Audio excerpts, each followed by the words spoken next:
Osebno me žalosti, ko v slovenskih medijih naletim na zmazke, ki niso vredni tega imena. Zgodilo se je na spletni strani, ki se ima za najstarejši, najbolj avtoritativni vir o Formuli 1 v Sloveniji.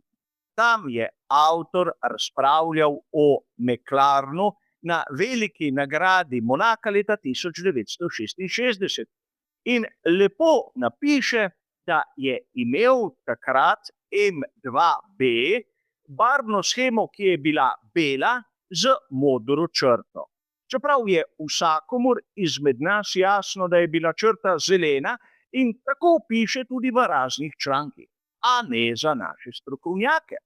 Nato nadaljuje zgodbo o tem, kako naj bi si Bruce McLaren želel uporabiti barvno shemo, ki je predstavljala Novo Zelandijo, čeprav McLaren kot ekipa je zmeraj uporabljala britansko licenco in igrali so tudi britansko himno ob vseh njihovih zmagah. A težava je nekje drugje.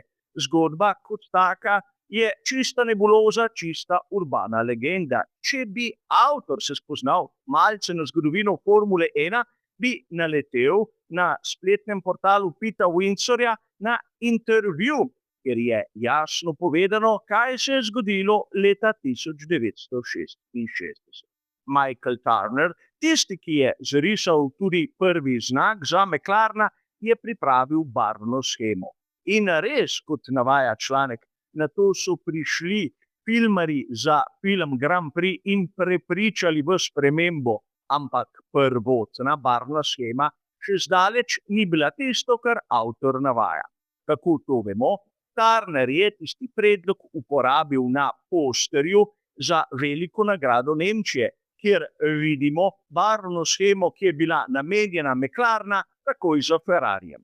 Torej, vidimo lahko, da smo zopet priča prepisovanju, prevajanju in prisvajanju, brez da bi vedeli v resnici, za kaj gre. Podobno kot pred leti, ko je nekdo, s katerim sem sodeloval, dejal, da je papaja oranžna barva Nove Zelandije, namesto da bi lahko dejal, da bi bila mogoče blizu barvi Nizozemske v dirkah. A pustimo sedaj to. Kot vesolje tudi človeška neumnost, posebej v Sloveniji, ponavadi nima meja.